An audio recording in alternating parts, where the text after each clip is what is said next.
Welcome to Let Me Fix This. Enjoy the video. Measure ingredients precisely. Use 1 cup water, 2 tablespoons granulated sugar, 1/2 teaspoons salt, and 2 tablespoons unsalted butter. Place 1 cup all-purpose flour in a bowl and crack 2 large eggs into a small cup. Keep them at room temperature for better emulsification.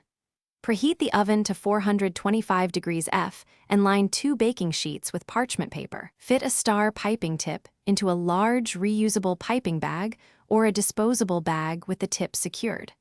Lightly oil a spatula and set a cooling rack nearby. Bring 1 cup water, 2 tablespoons sugar, 1/2 teaspoons salt, and 2 tablespoons butter to a boil over medium heat. Remove the pan from heat and immediately stir in 1 cup all-purpose flour until the mixture becomes a smooth, cohesive dough and pulls away from the pan.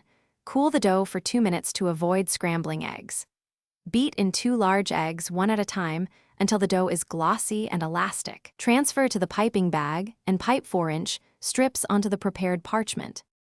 Lightly spray the piped churros with neutral oil and bake at 425 degrees F for 15 to 18 minutes until they puff and turn golden brown. Do not open the oven during the first 12 minutes. While they bake, combine 1/2 cup granulated sugar with 1 teaspoon ground cinnamon in a shallow bowl for coating.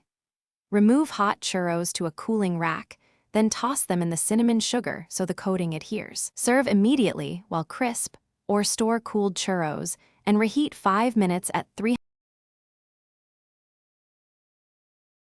Thanks for watching. If you found this helpful, don't forget to like and subscribe.